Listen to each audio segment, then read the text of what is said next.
5. 다윗. 또한 하나님은 뜻을 대해 나왔던 수많은 우리의 선조들, 특히 비참한 목자인 다윗을 택해가지고 이스라엘을 지도할 수 있는 자리에 세웠던 것을 알아야 되겠습니다. 그는 고독한 한 사람의 목자였습니다. 그 누구와 친구 될 수 있는 자리에서 태어난 것이 아닙니다. 그러나 민족을 위하여 염려하는 데는 누구보다도 고독한 자리에 섰고 외로운 자리에서 하늘을 흠모했습니다. 마음 깊은 곳에서는 하나님의 탄식을 염려하여 이스라엘 민족을 대하는 하나님의 염려를 들어드리기 위해서 누구보다도 깊은 심정 가운데서 하나님 앞에 기도했다는 것을 우리는 알아야 되겠습니다. 블레셋의 그인 골리앗이 당당한 권위를 가지고 이스라엘 민족을 무시하고 났을 때, 이스라엘 군상들이 전멸될 입장에 섰을 때 다윗은 양치는 목동의 옷을 입고 물매와 돌을 갖고 나타났던 것입니다. 그가 주인으로 삼았던 것은 사람이 아니었습니다. 나라의 주관을 받았던 것이 아닙니다. 하늘을 주권자 대신 주인으로 세웠던 것입니다. 자기의 선조 누구보다도 하늘을 믿고 나섰던 것입니다. 하늘이 살아 계시다는 것을 알았습니다. 죽음의 자리에 직면하더라도 하늘이 지켜주실 것을 믿었습니다. 그런 자리에 선 다윗은 가는 길은 고독하였지만 고독하지 않았습니다. 비참하였지만 비참하지 않았습니다. 그렇게 함으로 말미암아 하늘의 탄식을 해소시킬 수 있고 이들을 지킴으로 말미암아 하늘의 한을 풀 수 있는 길이 있다는 것을 믿고 나서는 다윗 앞에 하늘은 같이 하였던 것입니다. 그랬기 때문에 아무리 당당한 골리앗도 다윗 앞에서 하나의 초계와 같이 쓰러지지 않을 수 없었다는 사실을 우리는 알고 있는 것입니다. 하늘은 이렇듯 비참한 역사적 사연들을 가려가지고 나온 것을 우리는 알고 있습니다. 이렇게 비참한 자리에서는 하나님은 지켜주셨고 지친 사람들이 또다시 회상하는 것을 하나님은 보셨습니다. 6. 세례 요한. 여러분, 또한 세례 요한을 보라고요. 그도 자기의 사랑하는 집에서 나와가지고 광야 생활을 했습니다. 자기가 사랑하는 가정, 세상의 인연을 부정하고 하나님의 뜻을 절대시하고 하나님과 하나 되는 길을 갔던 것입니다. 하나님이 모든 면에서 아담 헤어보다 더 훌륭하고 하나님을 믿지 못한 천사장 이상 하나님을 위해서 충성할 수 있는 기준을 인정받을 수 있는 생활을 하도록 내몬 것입니다. 예수님을 살펴보기에 앞서 세례 요한을 살펴봅시다. 세례 요한은 광야로 인도되었습니다. 즉 그는 집을 떠나 과거의 자신으로부터 분립해서 광야로 나가 메뚜기와 석청을 먹으면서 지냈던 것입니다. 그는 오실 메시아 하나님, 그의 나라와 민족을 위하여 눈물을 흘렸습니다. 이것이 그가 자기보다 앞서왔던 선지자들과 다른 점입니다. 그는 메시아가 온 세계를 통치하실 것을 소원하였습니다. 그리고 그가 기도할 때는 남다른 의미의 눈물을 흘렸습니다. 그는 나라를 위하여 눈물을 흘렸고 유대 민족이 사탄 세계를 다스리시기 위해 오시기를 바랐던 메시아가 오시기를 바라며 눈물을 흘렸고 하나님의 뜻을 위하여 울었습니다. 이런 의미에서 볼 때 그는 선지자 중에서 가장 위대한 선지자였습니다. 다른 말로 하면 다른 선지자들은 오시는 메시아를 맞이할 수 없었지만 세례 요한은 오시는 메시아를 위해 그의 갈 길을 곧게 할 수 있었던 것입니다. 다른 이들은 오실 분을 위해 기도를 하지 못했지만 세례 요한은 그분을 위해 기도하고 그분을 위해 일할 수 있었던 것입니다. 그것이 다릅니다. 그가 가장 위대한 선지자였던 것은 바로 이러한 이유 때문입니다. 그러나 요한은 그 자신의 나라의 통치자로서의 메시아를 위해서 기도했지만 반면에 예수님은 전 세계의 통치자로 오셨던 것입니다. 요한의 관점은 하나님의 심정과 다소 차이가 있었습니다. 이것이 바로 예수님과 하나 되지 못했던 시초가 되었던 것입니다. 요한의 메시아관은 자기 나라를 위한 메시아관이었습니다. 그래서 그는 메시아가 이스라엘 민족을 구하기 위해서 오실 것이라고 꿈꾸었습니다. 그래서 그는 예수가 이스라엘 민족의 규칙이었던 모세의 율법을 지킬 것으로 기대했지만 예수가 그것을 지키는 것이 아니라 오히려 그것을 범하고 있다는 것을 알았습니다. 그러나 예수님은 전 세계를 구하려 하셨습니다. 예수님의 시야는 더 넓었으며 요한과는 달랐습니다. 예수님의 시야에는 하나의 국가라는 것은 없었습니다. 그것이 그들을 서로 다른 길로 가게 만든 것이었습니다. 그래서 세례 요한은 예수를 반대했던 이스라엘 민족 편에 서게 되었고 그러므로서 죽음을 자초하였습니다. 만일 그가 예수님 편에 서서 예수님과 하나 되었더라면 그는 예수님의 수제자가 되었을 것이며 따라서 세례 요한의 제자들도 예수님의 사도들이 되었을 것입니다. 그랬더라면 세례 요한의 추종자들과 그리고 세례 요한을 모든 선지자 중에서 가장 위대한 선지자로 믿었던 온 민족이 예수님을 따르게 되었을 것입니다. 7. 예수님의 새 제자. 예수 그리스도가 하나님의 사랑을 대신한 중보적인 화신으로 나타나셨던 것과 마찬가지로 오늘날 우리는 예수 그리스도의 소망과 믿음과 사랑을 받아 이 땅 위에 어떠한 악한 사람 앞에도 하나의 소망의 실정체, 믿음의 실정체, 사랑의 실정체로 나타나야 되겠습니다. 그러한 존재가 되지 않으면 그 어디에 가서도 예수 그리스도의 소망의 기준, 믿음의 기준, 사랑의 기준을 탕감하는 조건을 성립시킬 수 없다는 것입니다. 그렇기 때문에 오늘날 우리는 이 사탄 세계 앞에 하나님의 소망, 하나님의 믿음, 하나님의 사랑의 실체로 나타나신 예수 그리스도에게 보답하지 않으면 아니 됩니다. 그런데 예수 그리스도의 부분적인 소망에 대해 보답할 것이 아니요, 예수 그리스도의 부분적인 믿음에 대해 보답할 것이 아니요, 예수 그리스도의 부분적인 사랑에 대해 보답할 것이 아니라 전체에 대해 보답할 수 있어야 합니다. 인간들은 지금까지 그 하나의 기준을 이 땅 위에 찾아 세우고 보답하고자 했지만 전체를 보답해 드리지 못했습니다. 그러나 예수님은 새 제자를 통하여 그러한 과정형을 나타내고자 하셨음을 여러분이 알아야 하겠습니다. 그러면 믿음의 결실체로서 나타난 사람은 누구였던가? 이는 베드로였습니다. 또 소망의 결실체로서 나타난 사람은 누구였던가? 이는 야고보였던 것입니다. 그리고 사랑의 결실체로 나타난 사람은 누구였던가? 이는 요한이었습니다. 이 세 사람이 그리스도의 복음의 한 부분을 책임 맡아가지고 하나 되어 나아감으로 말미암아 오늘날 내가 믿음의 결실을 양보받을 수 있고 소망의 결실을 양보받을 수 있고 사랑의 결실을 양보받을 수 있게 되었고 또 섭리 역사는 그렇게 되기를 바라면서 흘러왔다는 것입니다. 그렇기 때문에 세 사람이 화합하여 하나의 완성체로 완결지어야 할 것이 최후의 길입니다. 이것이 그리스도께서 이 땅 위에 남기신 최후의 가르침이었다는 것입니다. 그러므로 오늘날 여러분들이 최후의 완성자로 나타나기 위해서는 그리스도의 대신체가 되어야 합니다.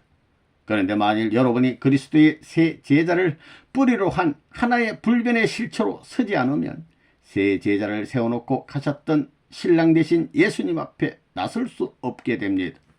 이걸 생각하게 될 때 오늘날 우리들은 내한 자체에서 베드로를 세우셨던 소망의 열매를 내한 자체에서 이루어야 하겠습니다.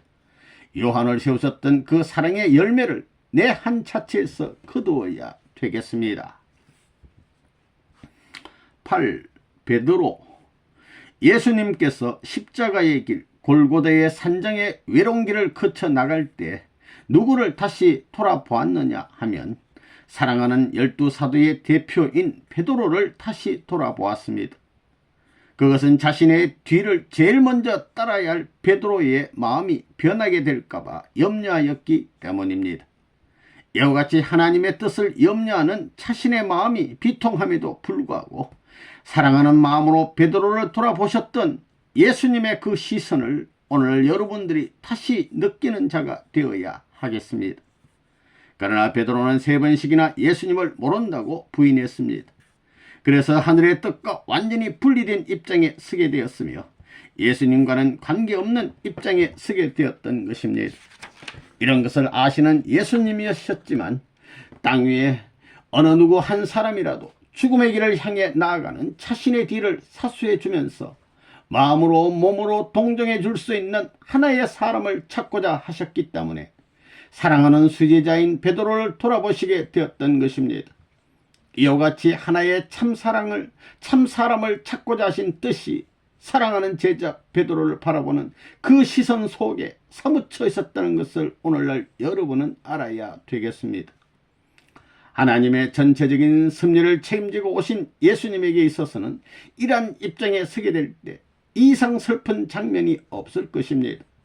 왜냐하면 인간들의 불신으로 인해 골고다의 길, 죽음의 길을 가는 자신의 사명을 인계받을 수 있는 한 사람을 찾고자 하는 애달픈 심정을 알아주는 자가 한 사람도 없었기 때문입니다.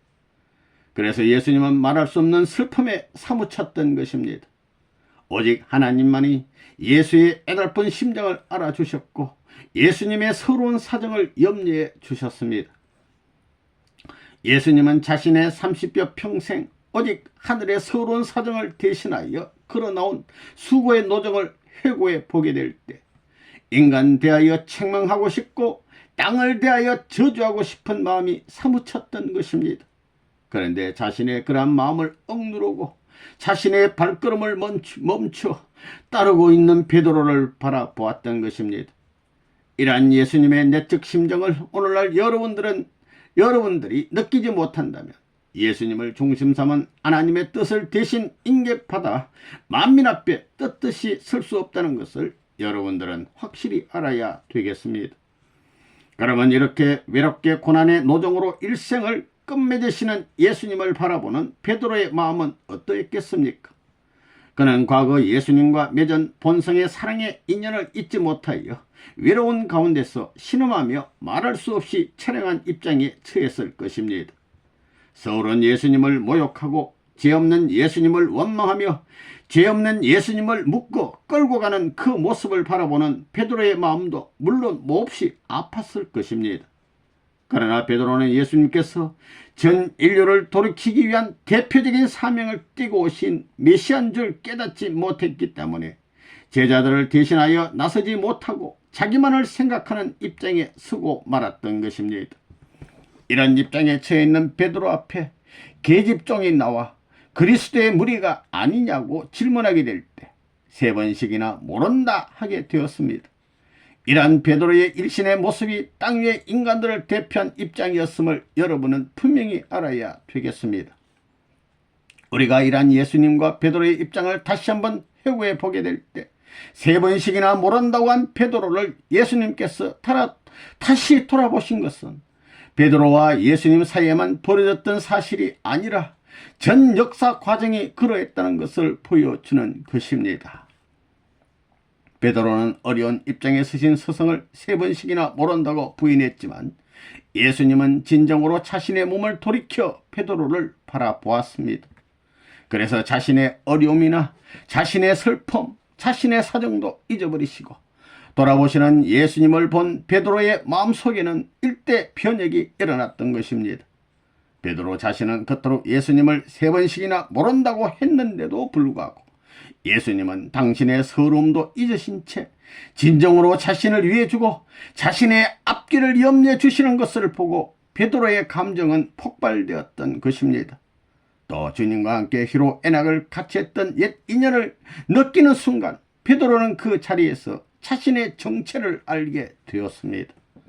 예수 그리스도가 하늘의 뜻 하나를 이루기 위하여 자신의 생명을 각오하고 하늘을 향하여 죽음의 길을 가면서도 조금도 인간적인 슬픔에 사무치지 않고 럼럼하게 인간 구원의 길을 개척하기 위해 애쓰는 것과 부족한 자신까지 염려해 주시는 것을 보면서 베드로는 마음으로 부족함을 느꼈던 것입니다. 즉 베드로는 오로지 예수님을 위하여 충성을 다 바쳐야 할 제자의 입장에 서 있다는 것을 생각하면서 하나님을 대신한 예수님의 입장과 예수님을 대신해야 할 자신의 입장을 비교해 볼 때 자신이 예수님을 믿는 믿음과 예수님이 하나님을 믿는 믿음과는 천냥지차가 있음을 느꼈던 것입니다. 그리고 자신이 예수님을 믿는다고 했지만 주님처럼 하늘을 중심 삼고 믿는 것이 아니라 자기를 중심하고 믿었다는 것을 알게 된 순간 자신을 바라보는 예수님의 시선 앞에 몸둘 바를 모를 정도의 충격을 받았던 것입니다. 즉 불신의 자아를 놓고 탄식했던 것입니다. 하늘을 향한 신앙 노정에 있어서 영원 불변의 모습으로 우주적인 사명을 조금도 의심치 않고 밀고 나가시는 예수님을 바라보는 순간 베드로의 마음이 일변해서 일생 동안 주를 위해 살아야겠다는 충동감이 일어났다는 것을 여러분은 알아야 되겠습니다. 불신의 자아를 깨닫게 될 때부터 베드로는 예수님과 자기와의 관계 혹은 서로의 생애노정을 비교하면서 자신의 부족함을 더더욱 느끼게 되었던 것입니다. 예수님의 하늘의 뜻 하나를 위해서 이 땅 위의 만민을 위해서 자신의 행복을 구하지 아니하고 자신의 전부를 하늘 앞에 제물로 바치고 십자가에 끌려 가시면서도 원망하지 않으시는 예수님의 모습을 지켜보면서 새 제자는 자신의 생애가 너무 개인 중심적이었음을 느끼게 되었습니다. 그리하여 자기를 중심하지 않으신 예수 그리스도 앞에 제자들은 스스로 자신을 반성하고 예수님이 늘 소원하시던 뜻을 인계받아 이 땅 위에서 그 뜻을 실천하겠다고 다짐하고 맹세할 수 있었던 것입니다. 그 다음 베드로는 어떤 것을 느꼈는가? 자신의 불신을 느끼는 동시에 주위의 불신을 느꼈던 것입니다. 죄 없는 예수 그리스도를 어느 누구에게 물어봐도 죄 없다고 할 예수 그리스도를 악한 주위 사람들이 묶어놓고 채찍질하면서 기뻐하는 것을 보면서 베드로는 핍박당하시는 예수님의 시선 속에서 예수님의 서글프고도 외로운 마음을 깨뜨릴 수 있었습니다. 이렇게 억울한 입장에서도 하늘길을 지켜 나가는 것을 보여주시는 예수님의 뜨거운 시선 앞에 베드로는 주위 환경의 불순함을 느꼈던 것입니다. 거기서 예수님의 제자 베드로는 예수 그리스도의 편이 될 수 없는 악한 무리들을 멸하기 위해 주님이 다시 오실 때까지 주위의 불순한 세력과 싸우겠다는 정의로운 각오를 했던 것입니다. 그 미혹장이 베드로, 야고보, 그들이 사도는 무슨 사도입니까? 베드로와 여러분이 다른 점이 무엇입니까? 하기야 예수님이 십자가를 지고 가시는데도 보고 가만히 있었고 도망 다녔던 그들보다 여러분은 더하지. 그래도 예수님이 돌아가셨다가 부활한 후 회개했기 때문에 다시 사도의 이름을 준 것입니다. 즉 거꾸로 한 것입니다. 그래서 베드로는 거꾸로 죽었어요. 여러분 기분 나쁘죠? 그러한 사도들로부터 전해받은 종교가 기독교라는 것을 여러분은 알아야 합니다. 배신하였던 그들이 할 수 없이 결속하여 세운 종교를 믿어요. 선생님은 그들에게 항의합니다. 그들을 만나서 공격을 합니다. 기가 막힌 일입니다. 9. 스데반은 지혜로운 사람은 아니었습니다. 모험성이 있고 좀 모자란 듯한 사람이었습니다. 그러나 생명을 걸 때는 멋지게 결정하고 나서는 기질이 있었습니다. 이러한 기질이 순교자로서의 요소가 되었던 것이다. 그것으로서 그는 기독교에서 제1대 순교자가 되었던 것이다. 이러한 입장에서 본다면 스데반은 다른 사람보다 훨씬 높은 위치에 있는 것이 사실이다. 여러분들 스데반을 잘 알지요? 그는 무식한 사람이에요. 아주 미혹한 사람이다 이거예요. 돌에 맞아 죽을 줄 알면서도 들어가니 미혹한 녀석이지 뭐예요. 여러분도 생각해 보라고요. 사람은 다 한 번은 죽는다고요. 여러분도 한 번은 다 죽는다고요. 여러 날 알아가지고 고통받으며 죽는 것보다 총에 맞아 죽거나 또 공적인 입장에서 매를 맞아 죽을 수 있으면 죽는 것은 마찬가지라고요. 어느 것이 더 편하냐 하면 공적인 일을 하고 죽는 것이 더 편하다고요. 그런 생각을 해야 돼요. 10. 사도 바울이 소아시아 일대를 전도로 다닐 때 죽음이 동반하는 많은 문제들이 부딪혀 왔습니다. 자기의 종족이 위협하고 이방인이 위협하고 원수들이 위협했지만 사도 바울은 그 위협을 자기가 응당받아야 할 선각자의 책임과 개척자의 사명으로 알고 나아갔던 것입니다. 자기의 짧은 생애 노정에 있어서 역사적인 모든 순환의 행로를 맞이하여 이것을 규합하고 탕감시켜 나가겠다는 일념 아래서 개척 노정을 걸어갔던 것입니다. 그로 말미암아 기독교가 수립되는 기틀이 마련되었다는 것을 생각할 때 여러분은 사도 바울에 비할 수 없는 입장이 아닙니다. 사도 바울은 축복이 무엇인지 몰랐습니다. 하늘의 혈족이 어떻게 되는 것인지도 몰랐습니다. 우리가 알고 있는 전반적인 내용을 아는 입장이 아니었습니다. 단 하나 자기 개인 구원을 위하여 그렇게 해왔던 것입니다. 11. 그 밖의 선지자들. 하나님이 보낸 선지자들은 자기를 위한 존재가 아니라 하나님이 손을 들라면 들어야 하는, 하나님을 붙잡을 수밖에 없는 존재입니다.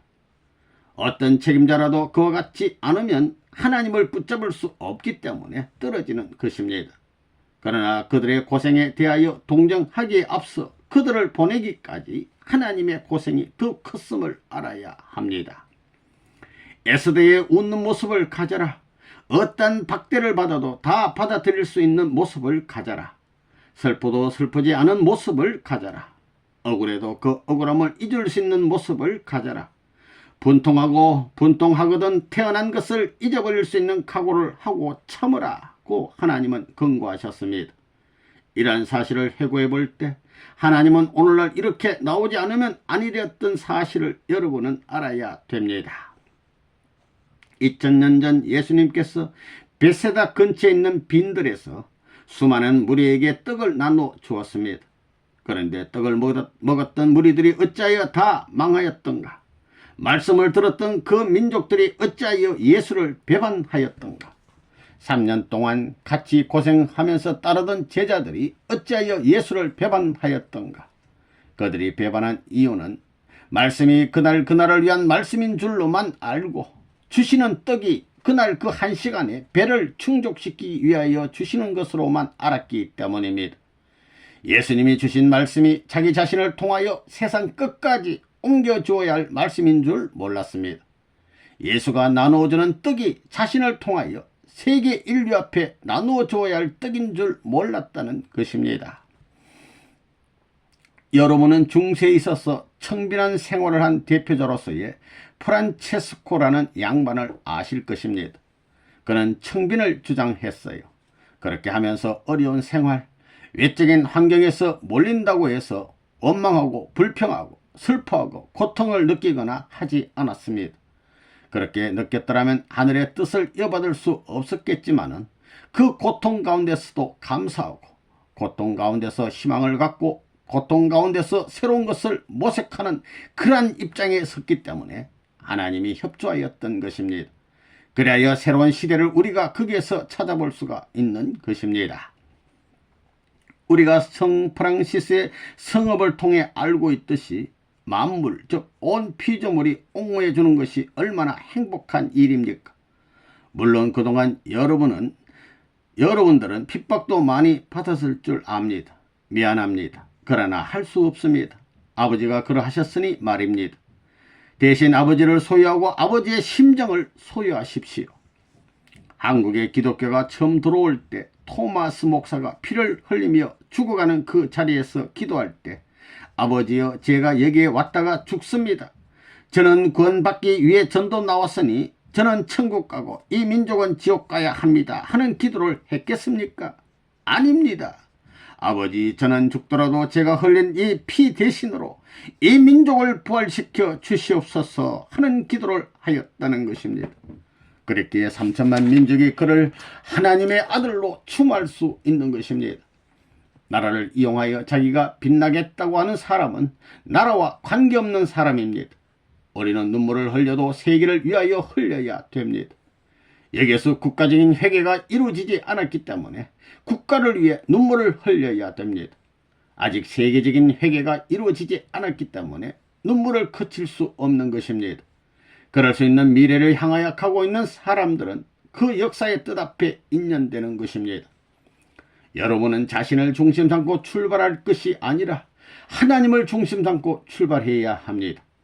자신을 중심 삼고 출발하면 하나님에게 아픔이 남아진다는 것을 잘 알아야 됩니다. 여러분은 반드시 하나님과 같이 가야 하는 것입니다. 기도할 줄 몰라도 좋습니다. 하나님이 슬프면 자기도 모르게 슬픈 마음이 되며 오늘같이 날이 이렇게 청명하여 환경에 기쁠 수 있는 내용이 있으면 자기도 모르게 기뻐하는 입장이 되면 되는 것입니다.